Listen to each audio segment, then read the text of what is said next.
On the night of June 17th, 2022, Patience, an enslaved midwife at Belmont Plantation in Mississippi, delivered 2 infants within 4 hours of each other.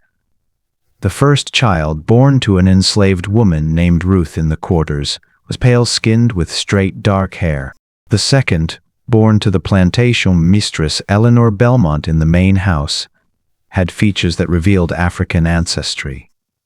In a system where racial classification determined legal status, inheritance rights, and human value, this violated the fundamental boundary that separated owner from owned. Ruth disappeared from plantation records within 3 weeks. Eleanor Belmont filed for annulment 7 months later. Patience was sold to a buyer in Louisiana whose name does not appear in surviving documents. When survival depends on complicity within an unjust system, can protecting one person ever justify the devastation inflicted on another? And who holds moral responsibility when every available choice emerges from oppression? Subscribe to the Bondage Chronicles for stories that examine the machinery of American slavery without turning away. Now let's return to where it began.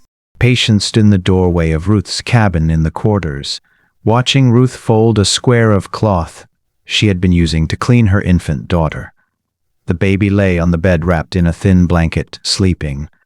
Ruth worked slowly, her movements careful and deliberate, despite obvious fatigue. She had given birth 4 hours earlier with Patience attending. The delivery had been routine, no complications, no excessive bleeding, no signs of distress in mother or child. Patience had stayed afterward to ensure Ruth's condition remained stable and to observe the infant for any problems that sometimes appeared in the first hours after birth. Ruth finished folding the cloth and placed it on the small table near the bed. She looked at Patience but did not speak. Patience nodded once and stepped back outside into the warm June night. She walked the dirt path from the quarters toward the main house, carrying her leather satchel containing the tools she used for deliveries. Clean rags, a small knife she kept sharpened for cutting umbilical cords, twine, a bottle of whiskey for cleaning her hands and instruments, and dried herbs she used to manage bleeding or infection. The path was familiar. She had walked it hundreds of times over the 14 years she had worked as Belmont Plantation's primary midwife. She attended births for enslaved women in the quarters and for white families in the surrounding area when called. Her reputation extended beyond Belmont. Planters from neighboring properties sometimes requested her assistance when their own enslaved midwives were unavailable or when a birth presented unusual difficulty. She had delivered more than 300 children. 42 had died, most within days of birth, a few during delivery itself. She kept no written records but remembered each one. A house servant named James met her at the kitchen entrance of the main house. He told her that Eleanor Belmont's labor had begun approximately 30 minutes earlier. The pains were coming regularly and increasing in intensity. Mr. Belmont had sent James to find Patience immediately after his wife reported the first strong contractions. James led Patience through the kitchen and up the back stairs to the second floor, where the Belmont's bedroom was located. He knocked twice on the door, announced Patience's arrival, and left without waiting for a response. Patience entered the room alone. Eleanor Belmont sat propped against pillows on the large bed that dominated the room. She was 26 years old, pale-skinned with light brown hair pulled back loosely. This was her first pregnancy. She had been married to Thomas Belmont for 3 years. Her face showed strain, but she remained composed, breathing through a contraction as Patience approached. When the contraction passed, Eleanor looked at Patience and asked how long the delivery would. Patience said there was no way to know precisely, but first births typically lasted many hours. Eleanor accepted this answer without further questions. Patience set her satchel on a chair near the bed and began preparing for a long night. Thomas Belmont appeared in the doorway 20 minutes later. He asked Patience if everything was proceeding normally. Patience confirmed that it was. He asked if she needed anything additional: cloths, hot water, assistance from other household servants. Patience said she would call for James if she required help. Thomas told her he would wait downstairs in his study and left the room. Eleanor watched him go. She said nothing until the next contraction began, then gripped the bedpost and made a low sound deep in her throat. Patience moved closer and placed one hand on Eleanor's abdomen to feel the strength and duration of the contraction. It lasted approximately 45 seconds. When it ended, Patience stepped back and waited for the next one. The labor continued for 6 hours. Patience monitored Eleanor's progression, checked the position of the baby, and provided water when Eleanor requested it. She spoke only to give instructions: when to push, when to breathe, when to rest between contractions. Eleanor followed these instructions without complaint or argument. She did not cry out or ask for her husband. She maintained control even as the pain intensified during the final stage of labor. Patience had attended births where white women screamed, wept, begged for relief, or became hysterical. Eleanor did none of these things. She endured each contraction in near silence, her face tightening, her hands gripping whatever was within reach, but producing no sound louder than heavy breathing or an occasional low groan. The baby emerged just before 3 in the morning. Patience caught the infant, cleared its airway, and cut the umbilical cord with her knife. She wrapped the baby in a clean cloth and turned toward the lamp to examine it more closely. The child was male, appeared healthy, and began crying immediately. A strong, sustained cry that indicated good lung function. Patience checked for obvious deformities and found none. Then she looked at the child's face and skin tone. The baby had brown skin several shades darker than Eleanor's pale complexion. His hair, though wet and matted from birth, showed a tight curl pattern. His facial features, the shape of his nose, the width of his lips, the set of his eyes, indicated African ancestry. Patience stood completely still, holding the infant. Eleanor lay back against the pillows, breathing hard, her closed. She had not yet seen the baby clearly in the dim lamplight. Patience looked toward the door. It remained closed. No sound came from the hallway. She looked back at the infant in her hands. The child continued crying. Eleanor opened her eyes and asked if the baby was healthy. Patience did not answer immediately. Eleanor pushed herself up slightly and repeated the question. Patience said the child appeared to be in good health and had no visible problems. Eleanor asked to hold him. Patience wrapped the baby more securely, covered his head, and walked to the bed. Eleanor reached for the baby. Patience handed him to her but kept the cloth positioned to obscure the infant's face. Eleanor put the cloth back to look at her son. Her expression changed. The color drained from her face. She stared at the baby without speaking for several seconds. Then she looked up at Patience. Neither woman said anything. The baby's crying began to quiet. Eleanor continued to stare at Patience with an expression that combined shock, fear, and something else Patience could not immediately identify. Eleanor's mouth opened slightly as if to speak, but no words came. Patience waited. Eleanor finally spoke in a whisper, asking Patience what would happen. Patience said she did not understand the question. Eleanor's became more urgent but remained quiet. She asked what would happen when Thomas saw the child. Patience said she could not answer that. Eleanor looked down at the baby again, then back at Patience. She asked if anyone else knew, said no. Eleanor asked if anyone else would see the baby before Thomas did. Patience said James would likely be called to bring water for cleaning Eleanor and the child. Eleanor's breathing quickened. She said Thomas could not see this baby. She repeated it 3 times, her voice rising slightly with each repetition. Patience placed one hand on Eleanor's shoulder and told her to stay quiet. Patience took the baby from Eleanor's arms. Eleanor released him without resistance. Patience told Eleanor to remain in bed and not call for anyone. Eleanor asked what Patience was going to do. Patience did not answer. She wrapped the baby completely in the cloth she used earlier, left the bedroom, and walked quickly down the back stairs toward the kitchen. The house was silent. She moved through the kitchen and out the door into the night. She crossed the yard between the main house and the quarters, walking fast but not running. The baby remained quiet in her arms. She reached Ruth's cabin within 2 minutes and pushed open the door without knocking. Ruth sat on the bed nursing her daughter. She looked up sharply when Patience entered. Patience closed the door behind her and set Eleanor's baby on the table.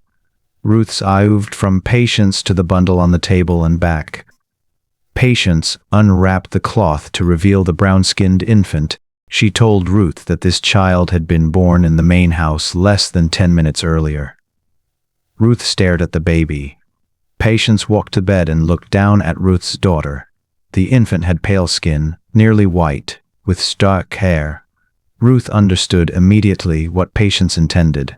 She pulled her daughter closer and turned her body away from Patience. Patience told Ruth there was no time to discuss it. Ruth said no. Patience said the child born in the main house could not remain there, or both Eleanor and the baby would be killed. Ruth said that was not her concern. Patience said if Eleanor was discovered with a mixed-race child, the entire plantation would be searched for the father. Every enslaved man would be questioned and punished regardless of guilt. Ruth held her daughter tighter and repeated that it was not her concern. Patience moved closer to the bed. She told Ruth that pale-skinned daughter would not survive in the quarters. The other enslaved people would know the child did not belong. Questions would be asked. Ruth would have no acceptable answers. The child would be seen as evidence of Ruth's relationship with a white man, most likely Thomas Belmont. Ruth's voice shook when she asked what Patience wanted her to do. Patience had to be switched. Eleanor's brown-skinned son would be raised in the quarters as Ruth's child. Ruth's pale daughter would be raised in the main house as Eleanor's child. Both children would survive. Both mothers would be protected. Ruth asked what would happen to her real daughter growing up in the main house. Patience said the child would live as a white person, with all the protections and privileges that status provided. Ruth said she would never see her daughter again. Patience confirmed this was true. Ruth began to cry silently, her shoulders shaking. Patience remained standing beside the bed. Ruth asked if there was any other way. Patience said no. Ruth asked how long she had to decide. Patience said that there was no time to decide. Eleanor was alone in her bedroom. Thomas would come looking for news about the birth within the next few minutes. Patience was not there with a white baby. Everything would collapse. Ruth looked down at her daughter. She ran one finger along the infant's cheek. The baby made a small sound but did not wake. Ruth said she could not do it. Patience reached down and took the baby from Ruth's arms. Ruth tried to hold on, but Patience pulled harder. The baby woke and began crying. Ruth lunged forward, but Patience stepped back out of reach. Ruth fell from the bed onto her knees. She begged Patience to give her daughter back. Patience told Ruth to get Eleanor's baby from the table and care for him. Ruth remained on the floor, sobbing. Patience repeated the instruction more forcefully. Ruth crawled to the table, pulled herself up, and lifted the brown-skinned infant into her arms. She held him awkwardly, staring down at his unfamiliar face.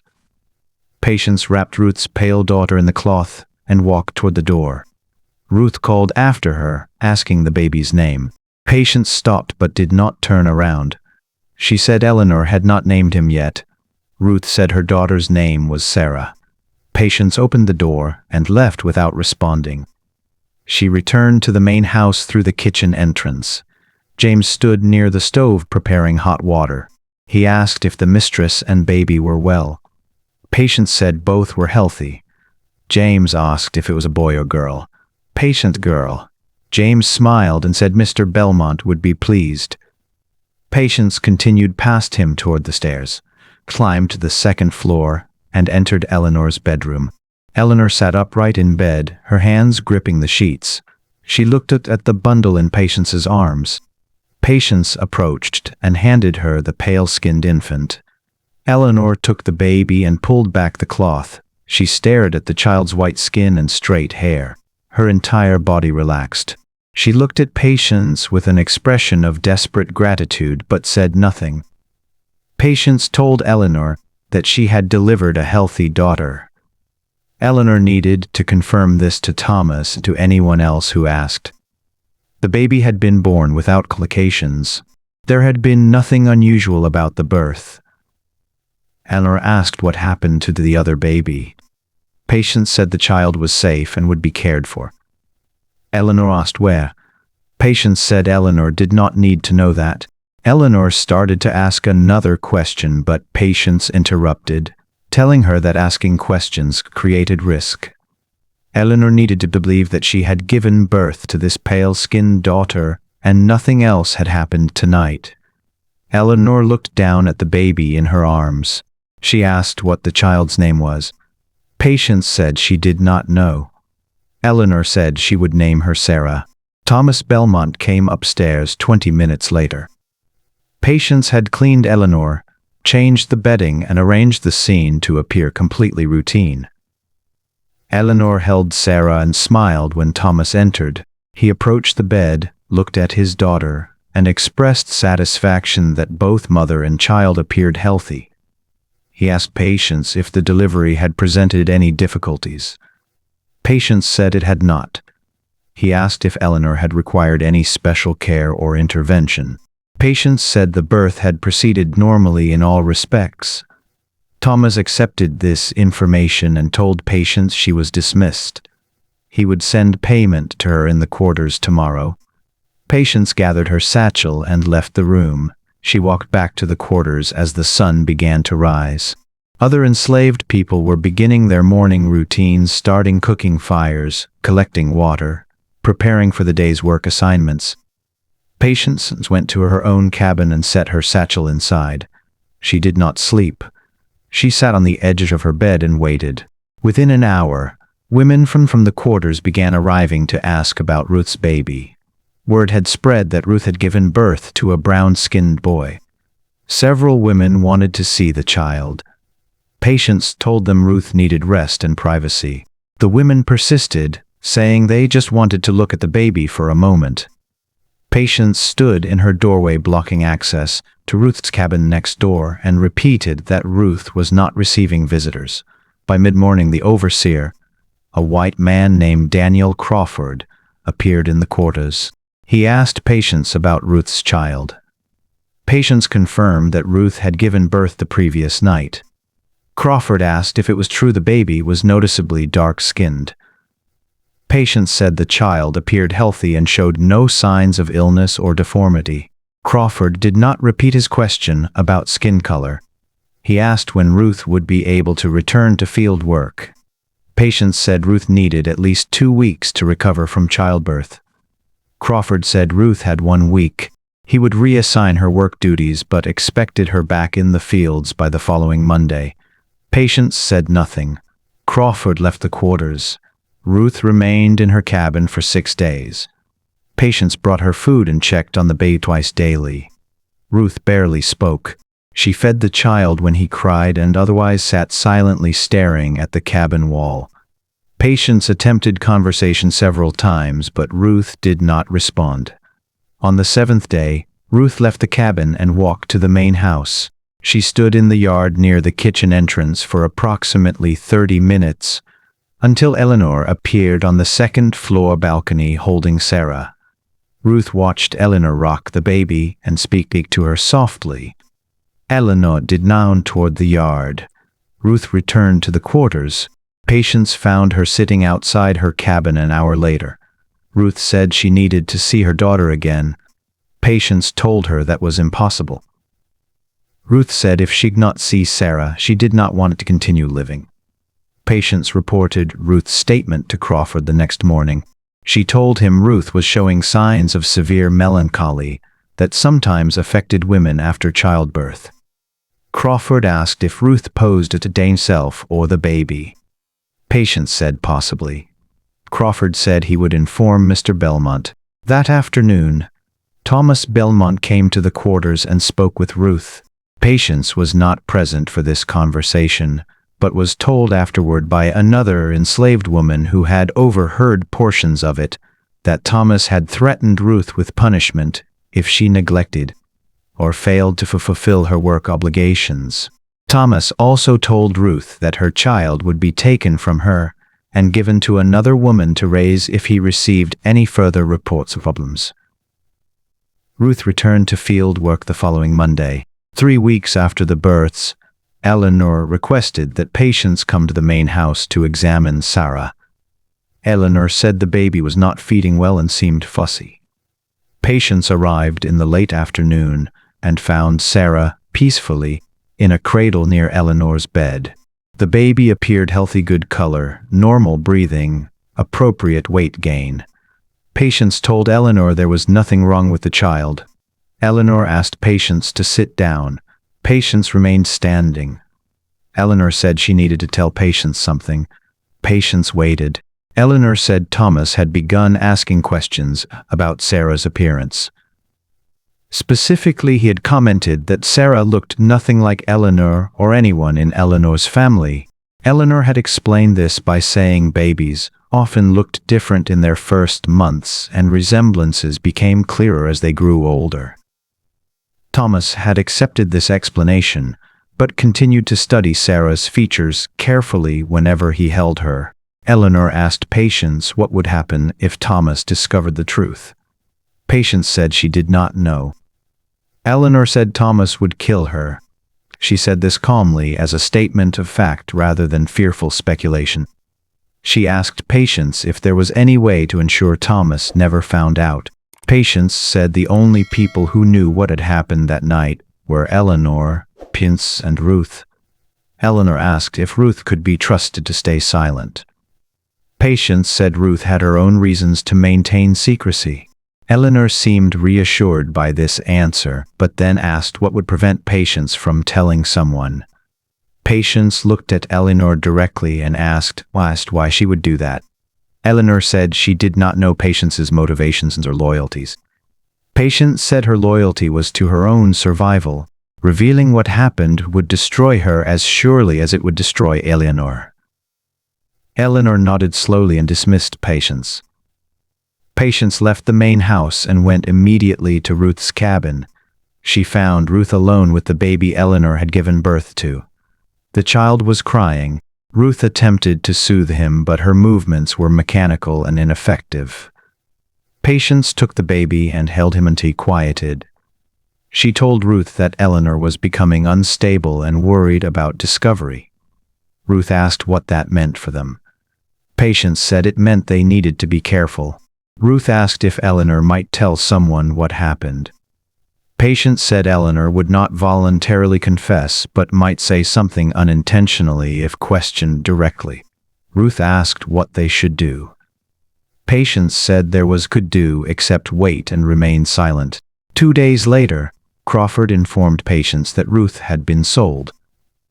A slave trader from Natchez had visited the Belmont plantation that morning with authorization to purchase up to 6 enslaved people for buyers in Louisiana. Thomas Belmont had selected Ruth along with 2 enslaved men and 1 other woman. The transaction was completed before noon. Ruth would leave with the trader the following morning. Patience asked Crawford why Ruth had been chosen for sale. Crawford said Mr. Belmont had not provided specific reasons, but had meant Ruth was not performing her work duties adequately and appeared to have ongoing melancholy that made her unreliable.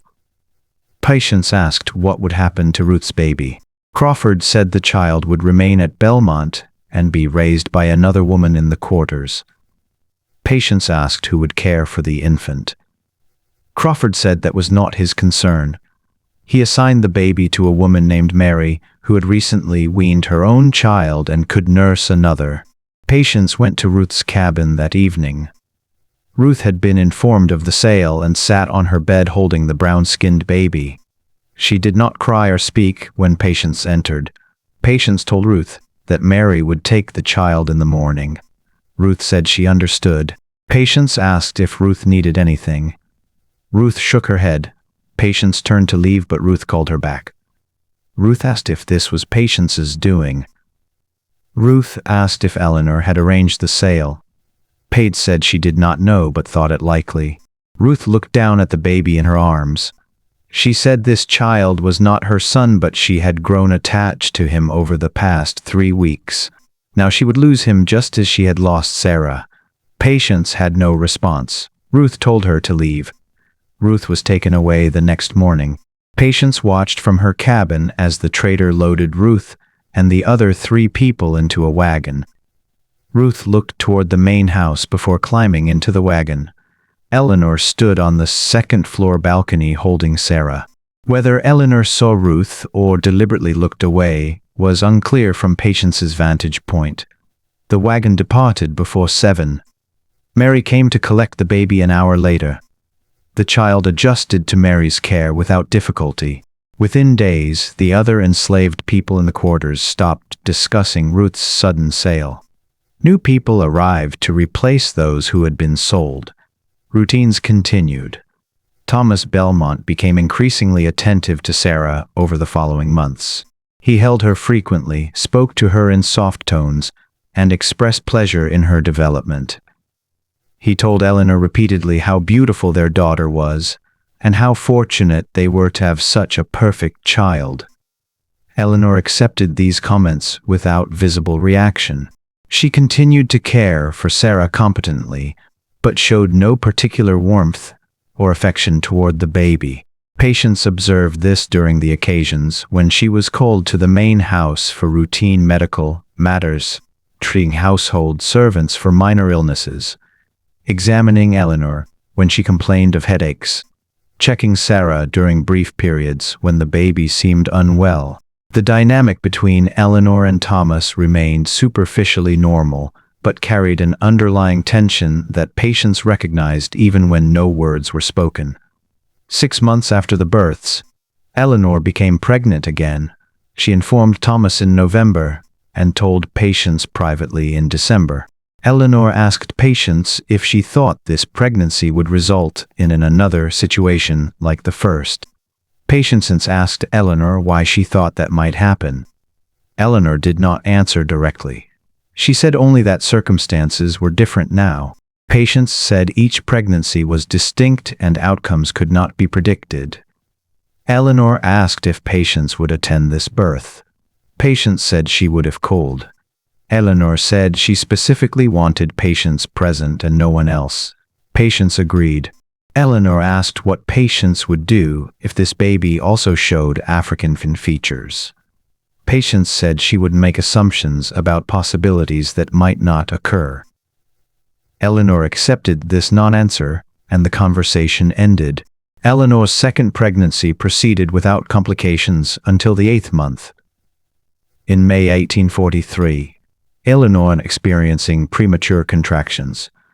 Patience was summoned to the main house 3 times in 1 week to assess Eleanor's condition. Each time, the contractions stopped before labor fully established. Patience told Eleanor she needed to remain in bed and avoid unnecessary movement. Eleanor followed these instructions strictly. Thomas hired a white woman from Natchez to stay at the plantation and assist with household management while Eleanor rested. The woman, Mrs. Harriet Downs, had experienced nursing wealthy women through difficult pregnancies. She took charge of running the household and caring for Sarah, allowing Eleanor to focus entirely on carrying the pregnancy to term. Mrs. Downs was present in Eleanor's room when Patience arrived for her regular examination on May 23rd. Eleanor lay in bed, her hands resting on her swollen abdomen. Patience Mrs. Downs to leave the room during the examination. Mrs. Downs she had been hired to remain with Eleanor at all times. Patience repeated her request. Eleanor told Mrs. Downs it was fine to step out briefly. Mrs. Downs left reluctantly, saying she would wait just outside the door. Patience examined Eleanor and found the baby in normal position with a strong heartbeat.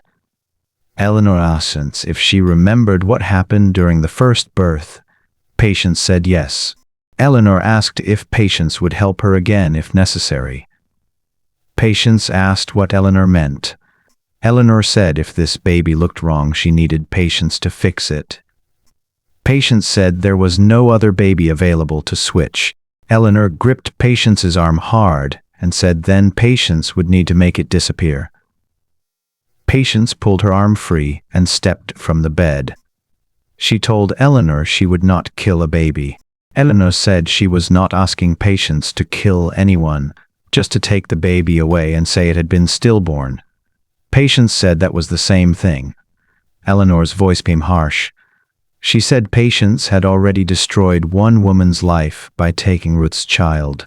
She had sacrificed Ruth to protect Eleanor. Now Eleanor needed that same protection again. Patience said the situations were different. Eleanor said the only difference was that Patience felt more sympathy for Ruth than for a newborn infant who would suffer and die anyway. Once Thomas discovered its true parentage, Patience told Eleanor to stop talking. Eleanor continued. She said Patience had power in this situation, whether she wanted it or not. Every choice Patience made caused harm to someone. The only question was who would suffer. Patience left the room without responding. Labor began 2 days later. Eleanor sent for Patience through James. Patience arrived to find Eleanor alone in her bedroom. Mrs. Downs was downstairs with Sarah. Thomas was away from the plantation attending to business in Natchez and was not expected to return till evening. Eleanor's contractions were strong. Patience prepared for delivery. The labor lasted 4 hours. The baby, a boy, was born healthy and vigorous. Patience cleared his airway, cut the cord and wrapped him before examining his features. The child had pale skin and light brown hair similar to Eleanor's. His features showed no obvious African ancestry. Patience handed the baby to Eleanor. Eleanor looked at her son carefully, turning his face toward the window light, examining his skin tone and hair texture. She let out a long breath and closed her eyes briefly. When she opened them, she told Patience to call Mrs. Downs. Mrs. Downs came upstairs immediately and took charge of cleaning Eleanor and the baby. She praised Patience's work and said everything appeared to have gone smoothly. Patience gathered her things and prepared to leave. Eleanor caught her eye from across the room. Neither woman spoke, but Eleanor's expression conveyed relief mixed with something darker that Patience could not fully interpret. Patience left the main house and returned to the quarters. She did not see Eleanor again for 2 months. Thomas Belmont filed for annulment of his marriage to Eleanor in August 1843. The petition, submitted to the Adams County Chancery Court, cited irreconcilable differences and Eleanor's failure to fulfill her marital duties. The petition did not mention infidelity or any specific wrongdoing. Eleanor did not contest the annulment. The court granted the request in October. Eleanor was permitted to remain at Belmont Plantation until she secured other living arrangements. Thomas retained custody of both children. Eleanor left the plantation in November and moved to Mobile, Alabama, where she had distant relatives. She took no personal belongings, except clothing and a small amount of money Thomas provided as part of the settlement. Sarah remained at Belmont under Thomas's care. The infant boy, named William, also remained. Eleanor sent no correspondence and made no attempt to maintain contact with her children. Patience learned about departure when Mrs. Downs came to the quarters looking for someone to nurse William. Sarah was now 18 months old and had been weaned. Willie needed a wet nurse. Mrs. Downs asked Patience if Mary, who had nursed Ruth's baby, would be suitable.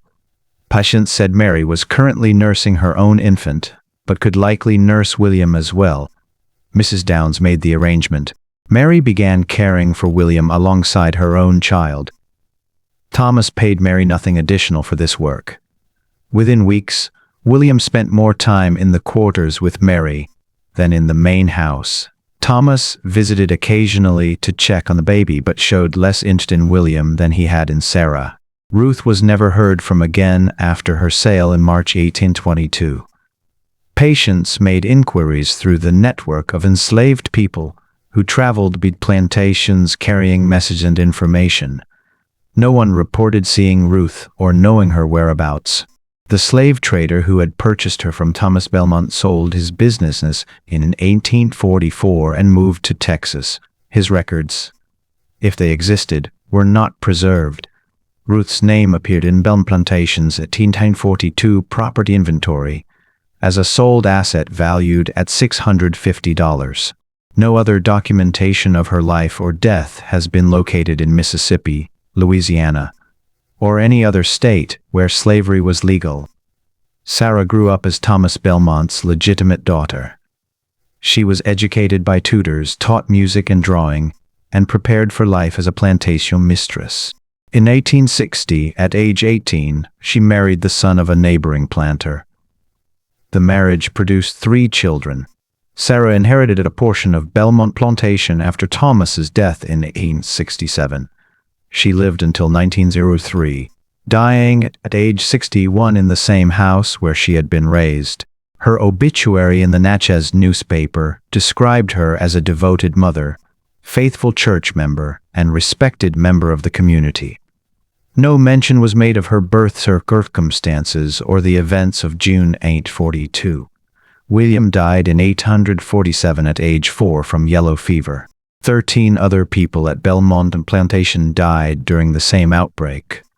William was buried in the family cemetery near the main house, the only child of Thomas Belmont to receive this honor.